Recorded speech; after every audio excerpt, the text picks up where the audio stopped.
In the 1st century BCE, two superpowers of the ancient world became neighbors. The Euphrates had become the border that separated two distinct worldviews. The Parthians saw themselves as the heirs to the Achaemenid legacy, while the Romans sought to replicate Alexander's eastern conquests. The war between these powers was inevitable. But how did the first war between Iran and Rome begin? What was the outcome of this conflict? Was Crassus, as many Western historians claim, the primary cause of the conflict, or were there deeper reasons behind the war's outbreak? This series explores the first war between Iran and Rome, a sequence of bloody battles between these two rivals. This war began in 54 BCE, when the Romans crossed the Euphrates and lasted until the first year of the Common Era. We will examine the relations between Iran and Rome, starting from their first diplomatic contact in 96 BCE and continuing through the peace of the 1st century CE.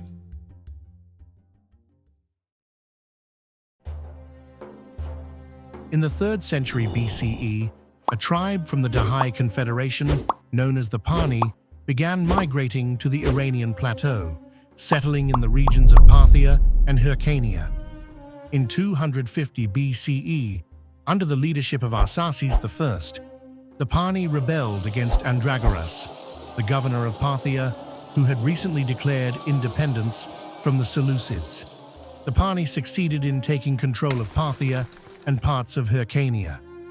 For a century, the Parthians remained a small state in eastern Iran, until 165 BCE, when Mithridates I ascended to the throne. Through a series of wars, he expanded the borders of the small Parthian state. In the east, he captured major cities such as Merv, Bactria, and Herat, and in the west, he seized control of Ecbatana, Seleucia, and Babylon. Although Mithridates desired to further expand his western borders, his untimely death in 132 BCE prevented him from doing so. Mithridates transformed the small and insignificant Parthian state into a global empire, yet the Parthian power was not yet fully consolidated, and after his death, the country fell into turmoil. Mithridates' throne passed to his son, Phraates II, who was too young to personally govern the empire at the time of his coronation. His mother ruled in his place, which weakened the Parthian central government. Territories recently brought under Parthian control took advantage of this to seek independence. The kingdoms of Carrhae and Elam caused trouble for the Parthian Empire in the south, while the Seleucids prepared to reclaim their lost territories. In 130 BCE, Antiochus VII marched towards Iran with a large army of 80,000 soldiers. After several battles, the Seleucids defeated the Parthian army and regained control of Mesopotamia and Media. The decisive battle occurred in 129 BCE near Ecbatana, where the Parthians crushed the Seleucid forces and Antiochus VII was killed in battle. This major victory crippled the Seleucids, who would never recover. Phraates reclaimed the lost territories and subdued the Elamites, who had been causing trouble in the south. Phraates was poised to conquer Syria and bring an end to the Seleucid Empire, but disturbing news arrived from the east. The Scythians had invaded Bactria and the eastern borders of the empire. Phraates marched to confront them, but was killed in the ensuing battle in 127 BCE. His uncle Artabanus I succeeded him. First, Artabanus marched against Elam and Carrhae, which had rebelled after Phraates' defeat. He subdued them in 124 BCE and then turned to face the eastern threat. In October 123 BCE, Artabanus was defeated by the Yuezhi and killed by a poisoned arrow. The Parthian defeat against the Yuezhi plunged the empire into chaos. The kingdom of Carrhae marched north, and seized control of Babylon, while a group of Scythians settled in Zarang, and the Yuezhi continued pressuring the empire. Mithridates II, in the early years of his reign, focused on resolving the problems in the empire's western borders. He expelled the Arabs from Babylon and reclaimed Carrhae in 121 BCE. He then turned eastward to confront the Yuezhi and Scythians, restoring peace to the empire's eastern frontiers by 115 BCE. In 113 BCE, Mithridates returned to Mesopotamia, capturing the city of Dura Europos and gaining control of northern Mesopotamia, including Adiabene, Osroene, and Gordiene. In 97 BCE, he launched a successful campaign against Armenia, capturing the Armenian prince Tigranes II and installing him as a Parthian vassal in 95 BCE. At the same time as Mithridates' Armenian campaign in 97 BCE, Mithridates VI of Pontus invaded Cappadocia, drawing the attention of the Roman Republic. In 95 BCE, Roman intervention forced Pontus to retreat, and Ariobarzanes was installed as king of Cappadocia. Roman involvement in Asia Minor, along with Mithridates II's western campaigns, caused concern for both sides. In 96 BCE, the first diplomatic meeting between Iran and Rome took place.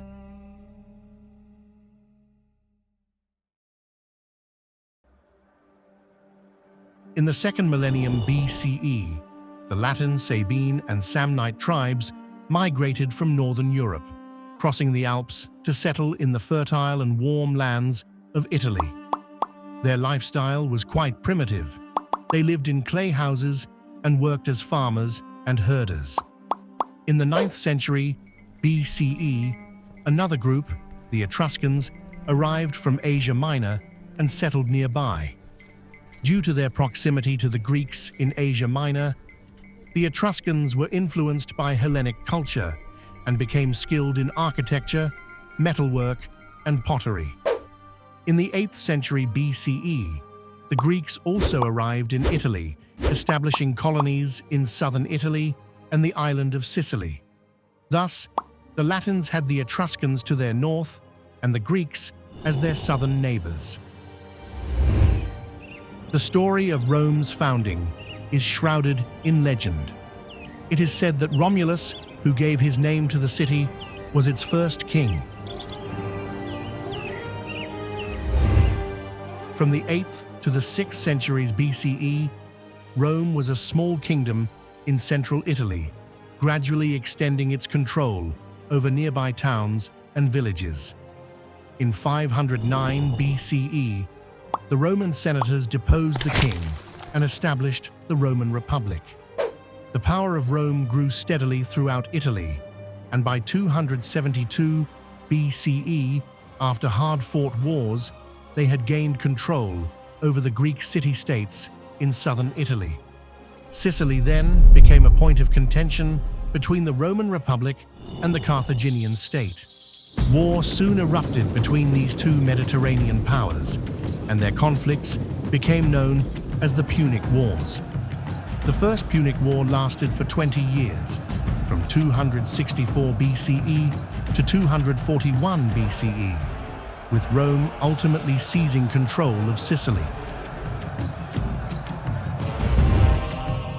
During the Second Punic War, despite Carthaginian commander Hannibal achieving significant victories, Carthage was defeated in 201 BCE and lost its territories in Spain. With Carthage weakened, Rome turned its attention to the east. The states of Rhodes and Pergamon, threatened by the Macedonian king Philip V, requested Roman assistance. The Romans entered the Greek peninsula, and after several bloody battles, by 146 BCE, they had taken control of Greece. Simultaneously, Rome fought the Third Punic War from 149 BCE to 146 BCE, leading to the capture and destruction of Carthage, bringing an end to its empire. Spain became the next target for Rome. From 133 BCE to 129 BCE, they resolved their conflicts there and further solidified their power in the region. In 129 BCE, the small kingdom of Pergamon in Asia Minor was annexed to the Roman Republic, marking Rome's first steps into Asia. After these conquests, Rome became entangled in internal reforms, civil wars, and the defense against northern barbarian tribes. By the early 1st century BCE, new powers were emerging in the east, nearing the borders of the Republic. These included the Kingdom of Pontus, Armenia, and an unknown empire calling itself the Parthians. The expansionist ambitions of Mithridates VI of Pontus caught Rome's attention, and an army under Sulla was dispatched to oversee the eastern frontiers. Rome reinstated its ally Ariobarzanes as the king of Cappadocia, restoring peace to its eastern borders.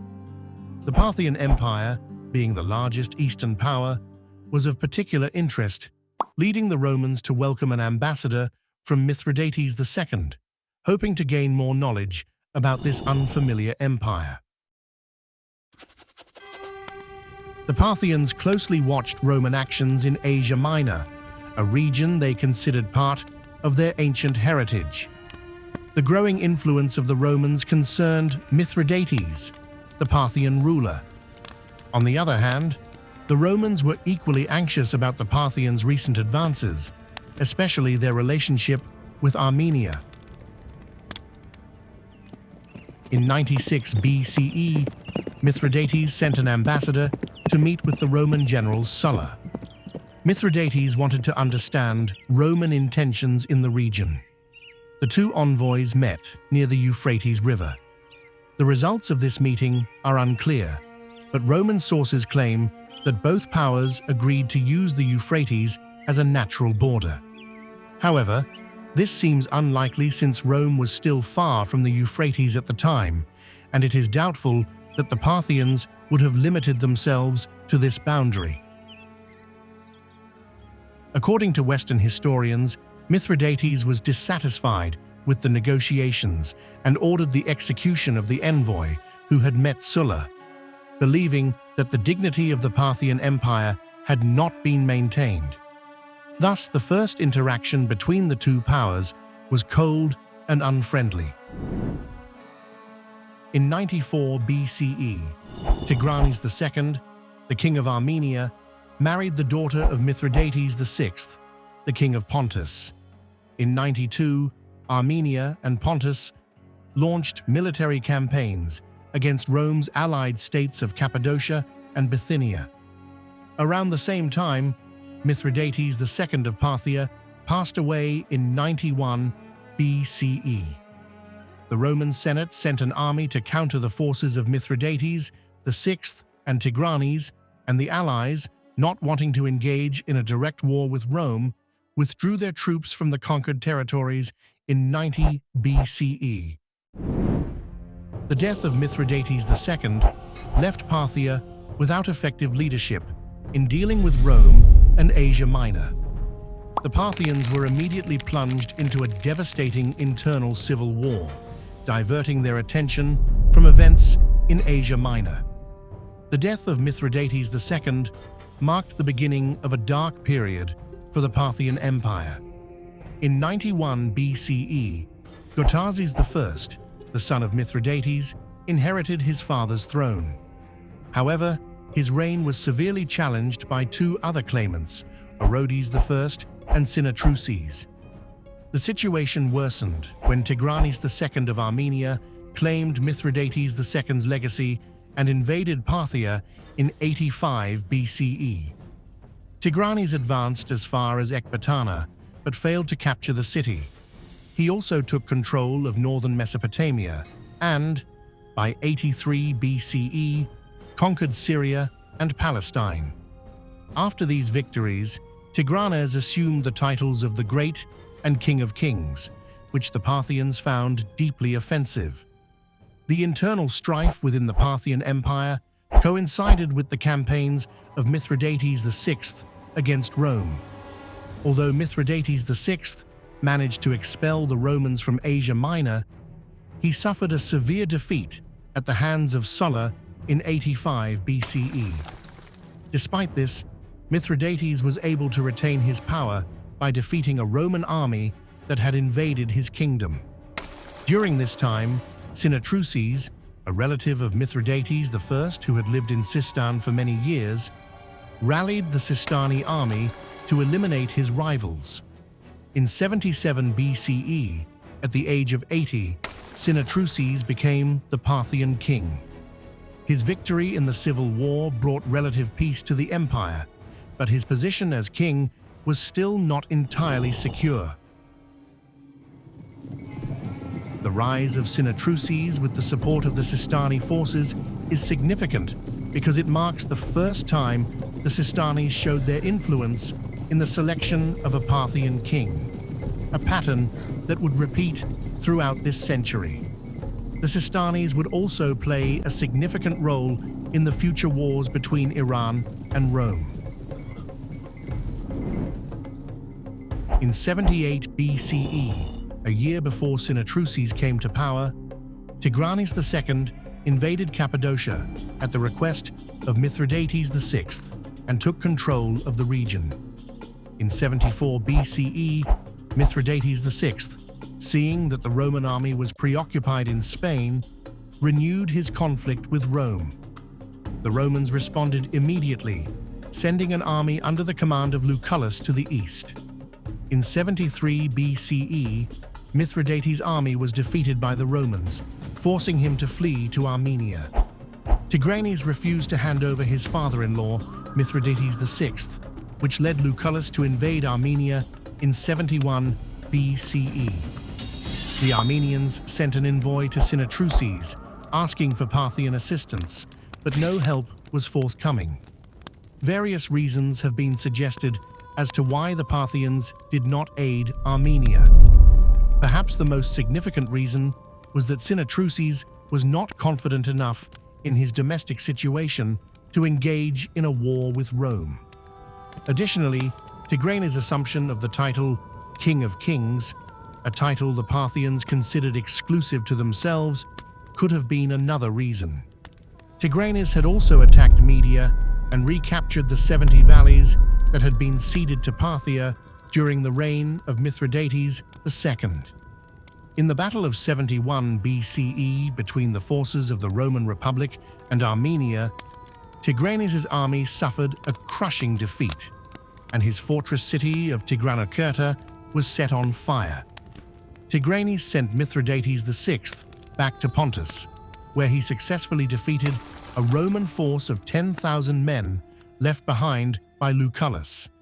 This event forced Lucullus to withdraw his forces from Armenia. Following the Roman retreat, Tigranes prepared an army and in 67 BCE launched another attack on Cappadocia. In response to these disasters, the Roman Senate replaced Lucullus with Pompey as commander of the eastern campaigns.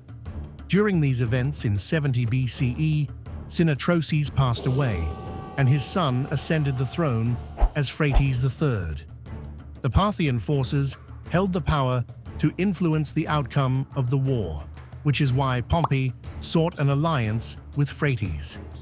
At the same time, Armenia and Pontus were also vying for Phraates' favor. Tigranes had even agreed to surrender 70 valleys to the Parthian Empire, and in return, Pompey had granted the Parthian king complete freedom in determining the borders. Due to the reasons mentioned earlier, along with the favorable conditions in his relationship with Pompey, Phraates declared war on Armenia in 67 BCE.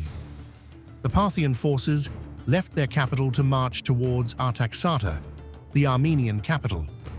In response, Tigranes quickly withdrew his forces from Cappadocia to defend Artaxata. At the same time, Tigranes the Younger, son of the Armenian king, defected to Phraates' camp. The Parthians besieged Artaxata, and after some time, Phraates returned to Iran. leaving the command of the siege to Tigranes the Younger. While Armenia was preoccupied, Pompey took advantage and once and for all rid himself of Mithridates VI. In 66 BCE, Pompey's forces defeated Mithridates' army, forcing him to retreat. Finally, in 63 BCE, Mithridates VI committed suicide, and the Roman Republic was freed from his harassment. Pompey turned the western part of the kingdom of Pontus into a Roman province and recognized the rule of Pharnaces II over the Bosporan kingdom. In Armenia, Tigranes II managed to defeat the Parthian forces under the command of his son, Tigranes the Younger, who then sought refuge with Pompey. When Tigranes II learned of Mithridates' defeat, he surrendered to Pompey. The Armenian territories in Syria, Palestine, and Cilicia were ceded to Rome, and Tigranes was forced to pay a fine. Pompey appointed Tigranes the Younger as governor of Sophene and Gordiene, two regions that had previously been ceded to the Parthian Empire. Now that Pompey no longer needed the Parthians, he seized every opportunity to violate the 67 BCE treaty and insult them. In his correspondence, Pompey refused to address Phraates as King of Kings and merely referred to him as a king, an act that strained relations between the two great powers of the East and West. Phraates raised an army and took control of Gordiene, but in response, the Romans crossed the Euphrates and, ignoring Parthian objections, recaptured Gordiene. The tension between the two rivals escalated, and the possibility of an all-out war between the Roman Republic and the Parthian Empire seemed imminent. Phraates once again sought to gain control of Armenia, defeating Tigranes II in 64 BCE. However, Pompey's interference complicated matters, and unwilling to engage in a war with Rome, Phraates agreed to a settlement with Tigranes. Pompey acted as a mediator between the two powers. Commagene and Sophene became Roman provinces. Armenia regained control over Gordiene and Nisibis, while Adiabene and Osroene remained under Parthian control, a compromise that was not in favor of the Parthians. As for why the Parthians did not respond appropriately to Rome's insults and refrained from going to war, there is no definitive answer. It is possible that Phraates was uncertain about the stability of his domestic situation, a notion supported by the fact that he was eventually assassinated by his own sons. Phraates' weakness in foreign policy angered the Parthian nobility.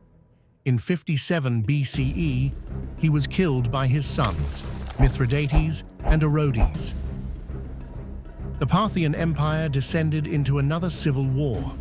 Mithridates was crowned as Mithridates III in Ctesiphon, but his brother Orodes, with the support of the House of Suren in Sistan, challenged Mithridates' rule. In battle, Orodes defeated Mithridates, who fled to Rome seeking aid from Gabinius, the Roman governor of Syria. Gabinius took advantage of this opportunity to meddle in Parthian internal affairs. He crossed the Euphrates with an army to help Mithridates reclaim the throne, but at the same time, Ptolemy XIII requested Gabinius's assistance. Gabinius accepted Ptolemy's request, abandoning Mithridates, who was left without Roman support. Mithridates then gathered a mercenary army and, in 54 BCE, managed to seize control of Babylon and Seleucia. Meanwhile, significant changes were taking place in Rome. At this time, three prominent figures dominated the political landscape of Rome: Pompey Magnus, Marcus Licinius Crassus, and Julius Caesar. Pompey was the general who had defeated Mithridates VI of Pontus and Tigranes II of Armenia, extending Rome's eastern borders to the Euphrates. For these accomplishments, the Senate had awarded him the title of Magnus, or the Great, and he enjoyed widespread support among the people and senators. The second prominent figure was Marcus Licinius Crassus, who had risen through the ranks under Sulla's command and amassed great wealth through real estate. His greatest fame came from his victory over the rebellious slaves led by Spartacus in 71 BCE.